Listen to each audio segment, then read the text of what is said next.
할렐루야. 오늘 삼부에 오신 여러분을 주님의 이름으로 환영하고 축복합니다. 해마다 명절을 맞이하지만 하나님은 여전히 명절보다 크십니다. 하나님께 우선순위를 두고 예배하는 자에게 흡족한 은혜를 주십니다. 오늘 서로 이런 명절 인사로 은혜의 문을 열겠습니다. 행복한 추석 되십시오. 이번에 영어로 인사해요. 해피 추석. 자, 우리가 이렇게 행복한 것은 하나님께 예배드리는 예배자로 살기 때문입니다. 하나님이 이 시간에도 우리에게 복을 주시기 위한 약속을 증거로 나타내시기 위해 예배자를 찾으십니다. 추석 명절이 되면 가장 먼저 떠오르는 것은 무엇일까요? 더도 말고 덜도 말고 한가위만 같아라. 이 말이 아마 가장 먼저 떠오를 것입니다. 올여름처럼 유난히 폭염이 길었는데 이제 그 여름이 힘들었지만 지나가고 산들바람이 부는 가을의 문턱에서 선선한 계절의 추석을 맞이하니 이보다 더 좋을 수가 없다는 뜻입니다. 그리고 풍성한 오곡백과가 우리 앞에 수북히 그리고 무수한 결실로 다가오기 때문에 이것을 나누는 기쁨과 부요함이 있어서 더도 말고 덜도 말고 한가위만 같아라고 하는 이것이 계속적으로 우리의 축복의 인사말이 되고 있습니다. 너무 복음적이잖아요. 결실을 맺게 하신 분은 하나님이신 줄 믿습니다. 나눔으로 더 큰 복이 임하게 하실 분도 하나님이십니다. 그렇다면 현재를 살아가고 있는 우리에게 있어서 명절이 되면 가장 큰 관건은 무엇일까요? 민족 대이동입니다. 국토교통부에 따르면 이번 추석에는 전국적으로 이동 인구가 얼마나 될 것인가? 놀라지 마세요. 무려 3,752만 명이 추석 기간에 이동을 한다고 합니다. 여러분 언제 이동하실 계획입니까? 사람들이 이처럼 귀성전쟁이라고 일컬을 만큼 이렇게 혼잡한 민족 대이동이 있음에도 불구하고 왜 굳이 대이동 대열에 함께 서는 것일까요? 명절에는 순기능이 있기 때문입니다. 그동안 흩어졌던 가족이 함께 모일 수 있는 기회를 제공하는 명절의 순기능 때문에 귀성전쟁도 마다하지 않고 민족 대이동 대열에 서는 것이죠. 이것이 바로 명절의 순기능입니다. 그렇다고 명절에는 순기능만 있는 것이 아닙니다. 역기능도 있습니다. 같은 가족이라고 할지라도 피할 수 없는 갈등 때문에 함께 모이지 못하는 가족들이 많습니다. 또한 그리스도인들에게는 이 피할 수 없는 갈등의 현장이 바로 명절에 가족이 함께 모이면 그 현장인 것을 아무도 부인할 수 없습니다. 우리 한 가지 기억해야 될 것은요, 어떻게 하면 하나님이 약속하신 복을 받아 누릴까? 계속적으로 예배 생활이 없는 비기독교적인 가정에 여러분이 속해 있다면 조상 앞에, 조상의 무덤 앞에서 절하는 행위, 그 다음에 제사상 앞에서 절하는 것을 너무나도 당연하게 생각하고 있는 가족들 간의 이 갈등을 피할 길이 없을 것입니다. 왜 그렇게 조상에 대한 제사에 집착하게 되는 것일까요? 조상을 잘 섬겨야, 그것도 죽은 조상을 잘 섬겨야 복 받는다는 생각 때문에 그렇습니다. 기억해야 될 것은요, 사람은 누구든지 이 땅에 생명을 하나님께서 허락하신 동안만 인격체로 살 수 있습니다. 그러나 하나님이 생명을 거두어 가시면 생명이 없는 비인격체가 됩니다. 그 순간부터 하나님의 절대 영향권 안으로 들어가게 됩니다. 무슨 얘기일까요? 죽은 사람을 위해선 아무것도 할 수 없다는 것이지요. 또한 죽은 사람을 위해서 무언가를 하려고 하는 그 행위가 바로 하나님 앞에 죄가 된다는 사실들을 우리에게 하나님은 늘 깨우쳐 주고 있습니다. 중요한 것은 기독교는 효도로부터 출발합니다. 부모님이 살아계시다면 살아계시는 동안에 효도 많이 하셔야 됩니다. 명절뿐만이 아니고요, 특별히 이번 명절 때는 부모님이 생존해 계신다면 꼭 부모님을 찾아뵈십시오. 그리고 이번 명절이 효도하는 기회가 되어야 할 것입니다. 그렇다면 오늘 우리에게 있어서 민족 대이동과 함께 더불어 하나님이 무엇을 말씀하려고 하실까? 이 한반도에 복음이 전해질 때 얼마나 영적으로 척박했는지 모릅니다. 도무지 복음의 씨앗이 떨어져 싹을 틔울 수 없는 이와 같은 영적으로 척박한 토양이 한반도였습니다. 그러나 하나님은 성경을 통해서 우리의 이런 종황보다도 훨씬 더 영적으로 척박했던 토양에 복음의 씨앗이 떨어지게 되었고, 그리고 울창한 복음의 숲을 가꾸게 되는 이와 같은 놀라운 현장을 우리에게 보여주시면서 하나님의 지혜를 공급해 주고 있습니다. 그러면서 우리에게 질문을 던지기를, 민족 대이동의 현장을 하나님이 과연 어떻게 보고 계실까? 하나님은 우리 민족의 명절마다 이어지는 이 민족 대이동을 어떤 관점에서 보실까라고 하는 것입니다. 하나님은요, 아무리 영적으로 척박한 땅이라 할지라도 우리의 대이동과 함께 복음이 대이동하는 현장을 우리에게 보여주십니다. 왜냐하면 우리가 가진 복음에는 무한한 하나님의 가능성이 있기 때문입니다. 그 현장으로 우리 함께 떠나보겠습니다. 오늘 말씀의 배경은 고린도 교회입니다. 주 50년경에 세워졌던 고린도 교회, 그리고 고린도 교회가 세워졌던 고린도라고 하는 거대한 국제 도시가 바로 오늘 말씀의 배경이 됩니다. 당시에 1세기에는요 로마 제국의 행정 이 구역이었던 아가야라고 하는 곳에 바로 수도였던 곳이 고린도입니다. 그리고 그리스라고 하는 나라의 국가 도시 가운데 가장 번영했던 도시가 바로 고린도입니다. 성경에는 고린도전서, 고린도후서가 기록되면서 이곳이 바로 교통의 요충지였을 뿐만 아니라 얼마나 많은 사람들이 이곳에 몰리게 되었고, 얼마나 많은 사람들이 이곳에 돈을 가지고 돈과 돈이 겨루는 이런 현장이었던 것을 알 수 있게 해줍니다. 돈이 많이 몰리면 여러분 성적으로 문란해지는 거 아시지요? 아주 문란한 문화가 만들어지게 되었고, 그리고 이곳에서 종교다원주의가 태동하게 되는 이런 역사를 안고 있는 곳이 바로 고린도입니다. 얼마나 성적으로 문란했든지 당시에 어느 지역에서든지 성적으로 조금 문란한 사람들을 향해 고린도 사람이다 라고 하는 이와 같은 별명이 붙을 정도로 고린도 사람들은 이런 퇴락해가는 성적인 문화 가운데 살았습니다. 지금도 고대 고린도 유적지를 방문해 보면요, 차마 사진으로조차도 여러분에게 소개하기가 부끄러운 그런 모습들을 하고 있는 상품들을 진열해 놓고 파는 것을 쉽게 볼 수 있습니다. 그러니까 그곳 사람들이 얼마만큼 복음이 들어가기 전에, 예수 그리스도를 알기 전에 문란한 삶을 살았던가를 짐작하게 하는 배경이 되는 것입니다.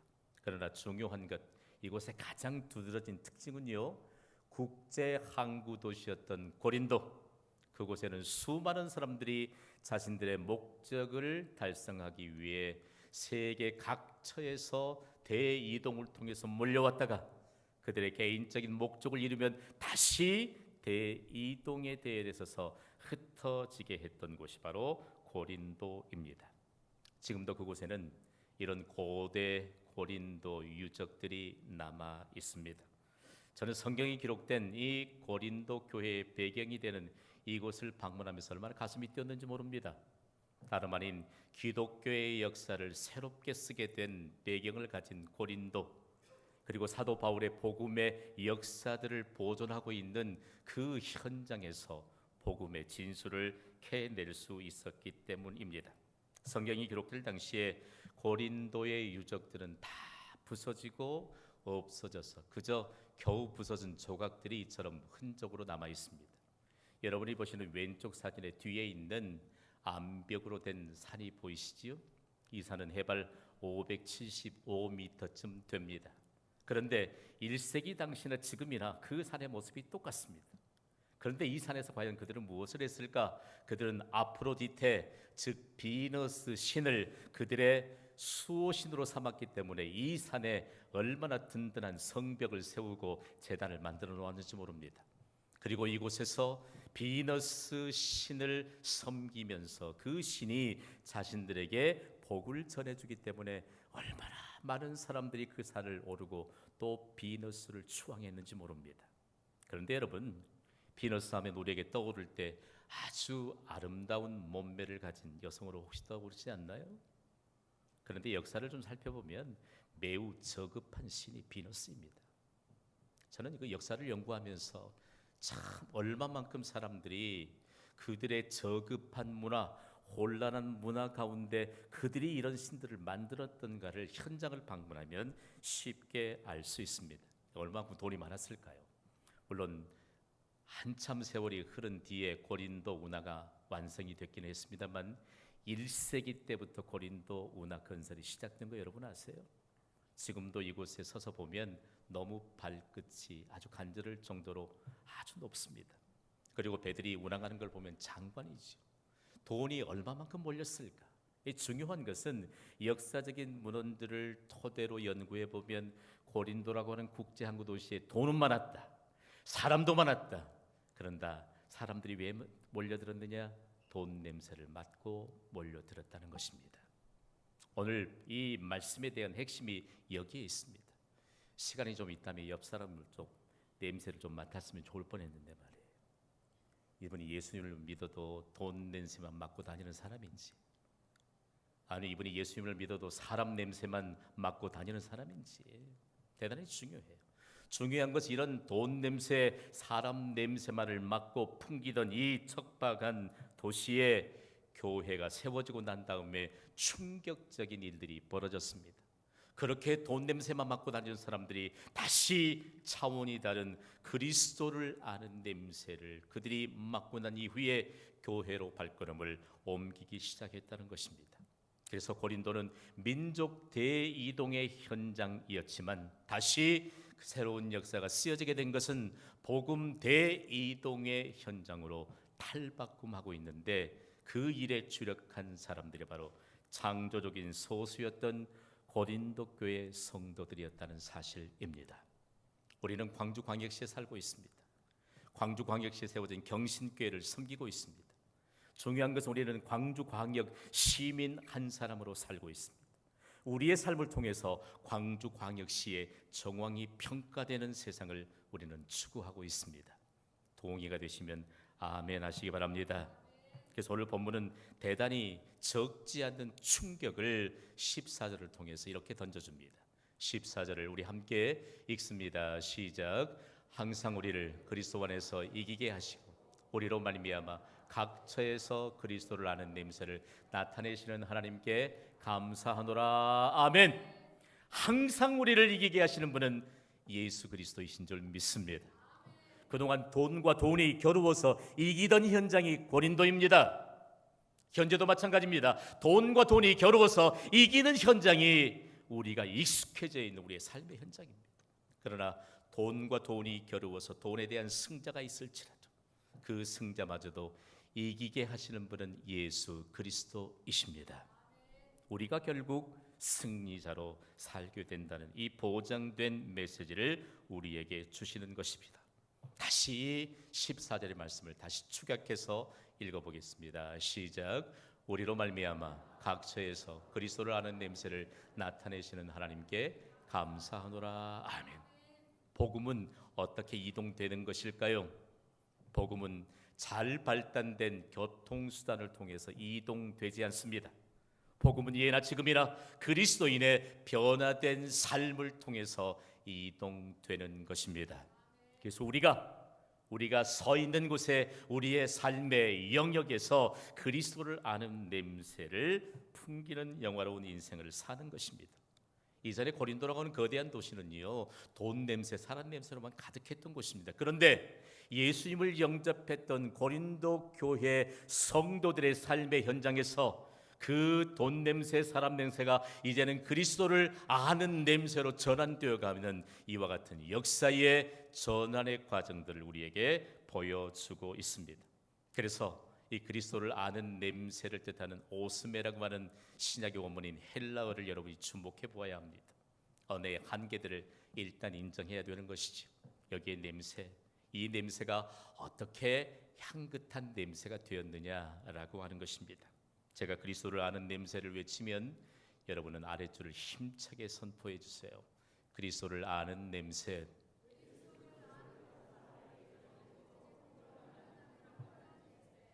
혹시 좀 정신이 어디 조금 외출했다 오신 분 계세요? 혹시 다시 해봐요. 그리스도를 아는 냄새. 자, 중요합니다. 우리는 말로도 말하지 않아도 그리스도를 아는 냄새를 풍기는 사람들입니다. 오늘 우리가 하나님 앞에 예배자로 이동하는 순간 모든 우리를 보는 사람들에게 그리스도를 아는 냄새를 풍겼다는 사실을 기억하십시오. 여러분, 믿지 않는 가족들을 고민에 빠뜨리지 마세요. 여러분이 구원받은 하나님의 백성임에도 불구하고 주일에 마땅히 하나님께 나가 예배 드려야 됨에도 불구하고 여러분이 예배의 장소에 나가지 않으면 믿지 않는 자들이 불안해합니다. 우리 교회도 그런 역사가 있잖아요. 새벽마다 기도 잘하는 부인이 어느 날 갑자기 새벽에 기도 안 나가니까 믿지 않는 남편이 불안한 거예요. 매일 잔소리합니다. 왜 새벽에 기도 안 나가냐고. 이분이 몇 차례 듣고 보니까 정신이 확 깨인 겁니다.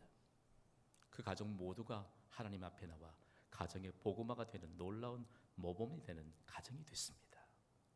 우리가 교회 가자 말하지 않아도 우리가 교회 가는 그 모습을 통해서도 그리스도를 아는 냄새를 풍겼다. 거대한 고린도 교회가 그곳에 거대한 고린도라고 하는 도시에 작게 세워진 교회를 향해 발걸음을 옮기는 사람들은 이전에 돈 냄새를 찾아 헤맸던 사람들입니다. 그럼에도 불구하고 그들이 이제는 그리스도를 아는 냄새를 맡고 그 냄새를 가진 자들로 하나님께 나아오는 이 고린도의 도시의 정황들 여러분이 그려질지 모르겠습니다. 오늘 이 시간 우리에게 도전되는 이 말씀을 마음판에 새길 수 있게 되기를 소원합니다. 기독교의 역사 가운데 사람 냄새, 돈 냄새에 찌들어 있던 도시를 변화시켰던 그리스도를 아는 냄새를 풍겼던 사람들에 대한 모범적인 교회가 된 것이죠. 그래서 이제 더 이상 고린도는 인구 이동을 통해서 돈과 사람 냄새를 실어 나르고 오는 곳이 아니요 이제는 복음 대이동의 통로가 되었다는 사실입니다. 이것이 바로 그 도시가 받았던 축복입니다. 그전엔 고린도에 갈 때 돈만 싸질머지고 갔고 그곳에서 조금 더 이익을 남겨서 돌아올 때 돈을 가지고 돌아왔지만 금보다 더 귀한 예수 그리스도를 가슴에 안고 돌아오는 축복의 도시가 되었다는 말씀입니다. 여러분, 우리가 사는 도시 이런 도시로 만들어야 되지 않겠습니까? 그 어떤 누구에게도 만족을 줄 수 있는 것은 예수 그리스도 한 분뿐입니다. 오늘 동일한 본문 이 고린도 후서를 기록했던 바울은요 디모데를 향해 돈은 일만하게 뿌리가 된다라고 명확하게 하나님의 말씀에 근거해서 서신을 전달했습니다. 돈이 있어도 그게 탈이고요 없어도 탈이에요. 그러나 예수 그리스도 안에 우리가 얼마만큼 물질을 가지든지 그것이 하나님이 우리에게 주신 만족이 될 줄 믿으시기 바랍니다. 차원이 다르죠.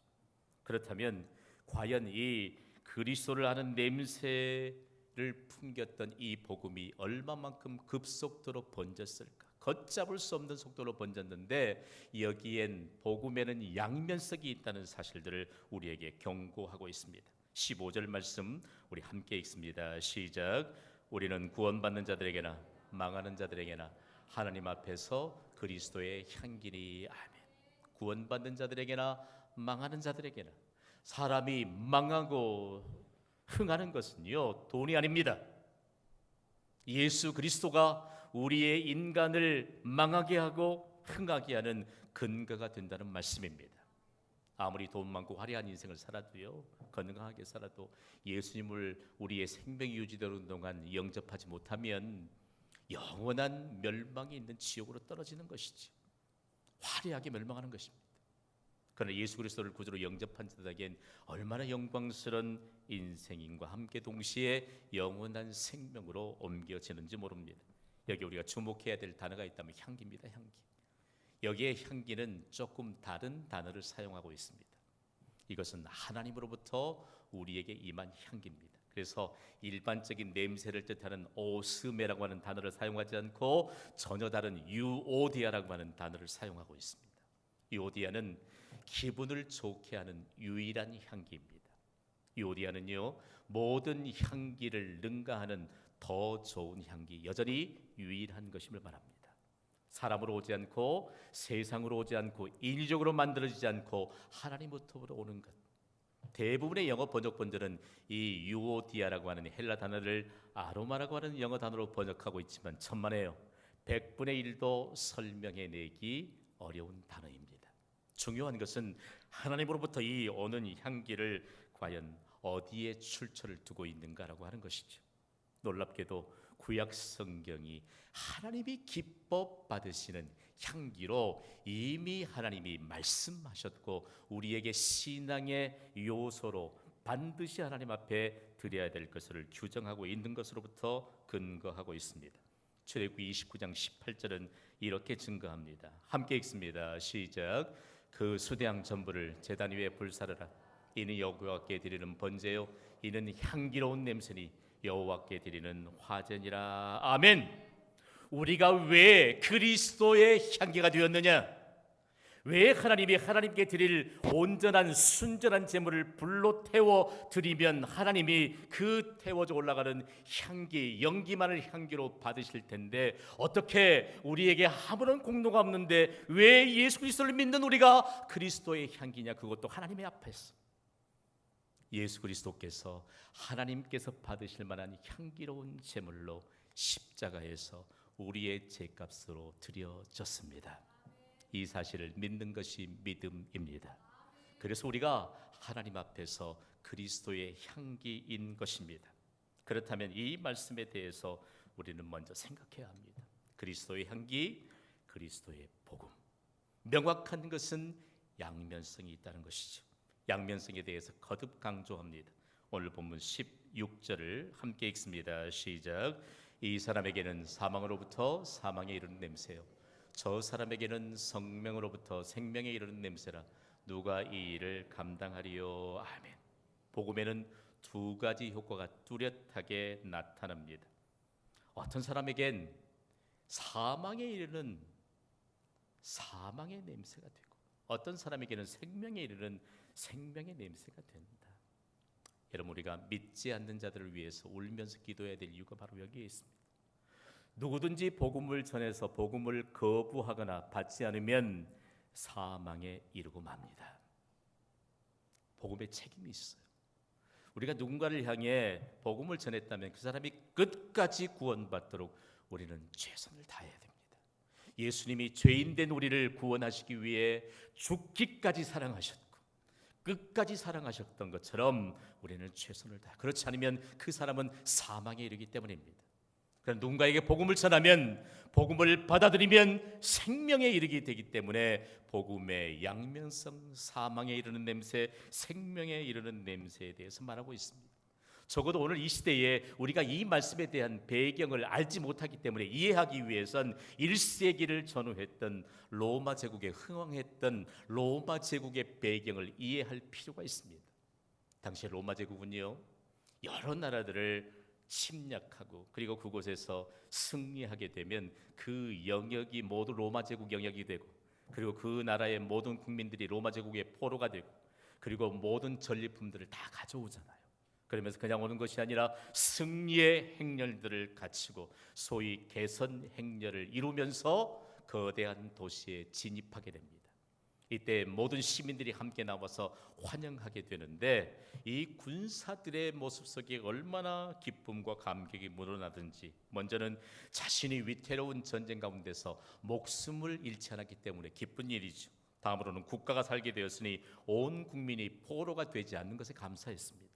로마 군대 가서 치면 로마 제국 시민 모두가 승리한 나라의 포도가 되는 비참한 것이 고대 국가의 전쟁에 관한 결과로 인한 것 아니겠습니까? 마지막으로는 전쟁에서 승리했기 때문에 국가로부터 모든 군사들에게 상이 지급되기 때문입니다. 그래서 로마 개선 이 행렬에는 장군들과 군사들이 앞장서서 행렬하면 그 다음엔 수레에다가 향을 피운 수레들을 가득 실었거든요. 왜냐하면 승리를 알리는 이 향기, 그 향기를 실은 수레가 도심에 들어오게 되면 온 도시에 그 향기가 흠뻑 배일 만큼 아주 강한 향기를 풍겨냈습니다. 시민들도 함께 환성을 지르는 것이죠.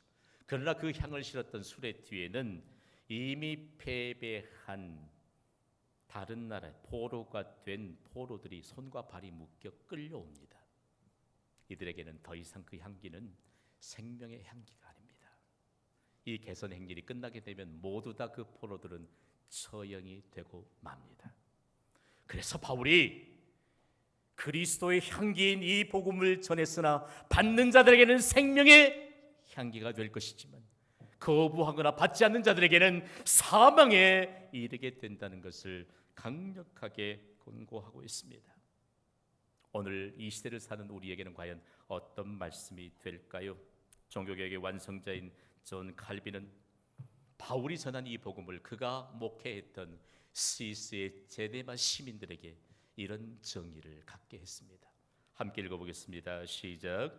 복음은 결코 공허하게 선포하지 않고 언제나 생명 아니면 사망이라는 효력을 발생시킨다. 오늘 이번 민족 대이동을 우리는 과연 어떻게 해석해야 할까요? 그리고 어쩌면 이렇게 사망과 생명 가운데 우리에게 생명을 허락하신 이 하나님의 은혜가 우리에게 임했는데 우리가 바로 하나님 앞에서 그리스도의 향기인 것은 무엇을 하나님이 우리에게 말씀하시는 것일까요? 우리가 하나님 앞에서 그리스도의 향기입니다. 우리에게 구원받은 우리에게 먼저 하나님 앞에서 향기로운 믿음의 요소를 하나님께 드려야 될 것을 말씀하고 있는 것입니다. 예수님은 요한계시록 5장 8절에 이렇게 말씀합니다. 함께 읽습니다. 시작. 그 두루마리를 취하심에 네 생물과 24장로들이 그 어린 양 앞에 엎드려 각각 검은고와 향이 가득한 금 대접을 가졌으니 이 향은 성도의 기도들이라. 아멘. 여러분이 한 가지만 여기에서 선택한다면 무엇이겠습니까? 금 대접입니까? 금 대접보다 더 귀한 것이 있습니다. 하나님의 보좌에 예비된 금 대접에 향기로 담으시는 성도들의 기도입니다. 우리의 기도입니다. 이 세상에 가장 귀한 것은 금이 아닙니다. 이 세상에서 하나님 앞에 가장 귀한 것으로 하나님이 취하시는 것은 우리의 기도입니다. 이것이 바로 하나님이 기뻐 받으시는 향기입니다. 우리에게는, 우리의 삶에는 하나님이 금대접에 담을 만큼 귀한 향기인 기도가 과연 있는 것일까요? 이번 명절에 믿지 않는 자들을 위해 우리는 먼저 기도해야 합니다. 한국교회의 전통이요, 명절이 되기 전에 이 나라와 민족을 긍휼히 여겨달라고 믿지 않는 가족과 이웃을 위해 얼마나 눈물로 기도하는 사람들이 많았는지 모릅니다. 그러나 우리는 그 믿음의 선조들의 믿음의 기도에 대한 결실을 따먹는 이 시대에 얼마만큼 이 일을 위해 기도하고 있는 것일까요? 적어도 이번 명절에는 믿지 않는 우리가 품은 잠재적 신자들을 위해 하나님 앞에 향기를 올려드릴 수 있는 기도가 준비되어야 합니다. 그래서 민족 대이동을 앞두고 있는 우리에게 이런 결론적인 메시지를 주십니다. 다 함께 선포합니다. 시작. 복음을 대이동시키라. 아멘. 복음은 발달된 교통수단을 통해서 이동되는 것이 아닙니다. 우리의 믿음이 이동되는 곳에 복음이 이동하게 된다는 이 분명한 진리를 가지고 우리에게 가르쳐 줍니다. 저는 영어권에 있으면서 그들과 함께 성경 공부하고 그들과 함께 같이 학업에 정진하고 그들과 함께 기도하고 그들과 함께 삶의 모든 것을 나누면서 그들이 참 저에게 많은 도전을 주었습니다.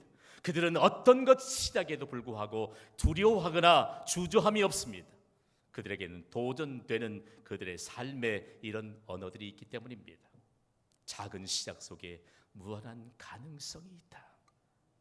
우리가 작은 시작을 하기만 하면 무한한 하나님의 가능성이 우리의 작은 믿음의 시작을 통해서 세상에 펼쳐지기 때문에 그들은 그 어떤 일도 주저하거나 두려워하지 않습니다. 이번 추석 명절에는 우리의 이동하는 곳에 복음이 이동하는 복된 과정이 되게 하실 줄 믿습니다. 경신교회 지난 11년의 역사는요, 하나님의 기적의 역사예요. 기적은 언제부터 일어나느냐? 말씀을 받고 그 말씀에 합당한 결단을 가지고 돌아가는 자들에게 임한다는 것입니다. 몇 년 전의 일입니다. 고향의 친척들로부터 무심코 주중에 전화를 받은 것입니다. 그 친척들이 요구해 오던 것은 손조들의 무덤 앞에 제사를 차려놓기, 음식을 차려놓기 위한 돌로 된 상, 석상을 당신의 가정에서 했으면 좋겠다. 그 전화를 듣고 마음이 고운 분이라 선뜻 그렇게 하겠다고 약속을 했습니다. 그런데 돌아오는 주일에 와서 예배를 드리는데 선포되는 말씀이 명절에 관한 말씀입니다. 이분이 강력한 도전을 받은 것입니다. 그래서 예배를 끝나고 집으로 돌아가는 길에 그분들에게 다시 전화해서 나는 그리스도인이기 때문에 하나님이 기뻐하신 일들을 해야 되는데 그 일은 못하겠노라고, 대신 다른 일 하겠다고. 그랬더니 흔쾌히 그렇게 하도록 하더래요. 그분이 받은 하나님의 감동 메시지는 하나님이 기뻐하실 다른 것을 준비하라는 것입니다. 여러분, 이번 명절에 우리의 손에 들려질 선물은 과연 어떤 것일까요? 이번 명절에 우리가 이동하려고 하는 곳에 과연 우리는 어떤 준비를 하고 가는 것일까요? 지난 2014년에 제가 3주 동안 터키로부터 유럽에 이르기까지 기독교 유적지 답사를 교단에서 시행하는 그 과정 가운데 함께 치르고 마지막 터키의 이스탄불 공항에서 마지막 귀국 준비들을 여러 사람들이 바쁘게 합니다. 제가 사실상 여러 공항들을 거쳤는데 공항에 거칠 때마다 제가 아주 인기 있었던 사람인 거 아세요? 물건 살 때만. 장로님이고 부인은 집사님인데 선물 코너에 데리고 가는데 술을 파는 곳이에요. 누구 주려고 이 술을 사려고 하느냐? 본인 아버님 드리겠다고. 내가 선물 바꾸라고 했습니다. 하나님 안 기뻐하신다. 그랬더니 그분이 제 말을 존중하고 하나님이 기뻐하실 다른 것을 선택했습니다. 여러분, 제가 물었습니다. 왜 술을 선택하게 됐느냐? 어려서부터 그분 생각엔 자신의 아버님은 술을 그렇게 좋아하신대. 여러분, 사람이 좋아하는 것을 선택하지 않고 하나님이 기뻐하시는 것을 선택하는 곳에 하나님의 능력과 은혜가 임할 줄 믿으시기 바랍니다. 이것이 바로 사망에 있던 자들을 생명에 이르게 하는 우리의 믿음의 결단과 작은 시작으로부터 위대한 생명의 역사가 진행된다는 사실들을 이 한반도에도 하나님이 심어주고 보여주셨습니다. 이번 명절에 우리로 인하여 민족 대이동과 함께 더불어서 생명을 살리는 복음 대이동이 임하는 명절이 되기를 소원합니다. 저도 믿지 않는 가정에서 태어났거든요. 주일학교 때 예수님을 영접하고. 중요한 것은 만약에 이번 명절에도 피할 수 없는 무덤 앞에 절해야 하고 제사상 앞에 절해야 될 이런 상황이 주어지게 된다면 작은 시작을 하십시오. 믿지 않는 가족들에게 이렇게 말씀해 보세요. 저는 예수님을 믿는 사람이므로 절하는 대신 기도하게 해주십시오. 기도하겠습니다. 반주해 주세요. 이 시간 우리 결단하며 기도하겠습니다. 하나님, 민족 대이동이 복음 대이동이 되게 하여 주옵소서. 나로 인하여 나의 작은 믿음의 시작으로 말미암아 위대한 하나님의 역사가 펼쳐지게 하여 주시옵소서. 믿지 않는 가족들까지 갈등이 있다면 앞서 행하시는 하나님을 의지하시고 기도하십시오.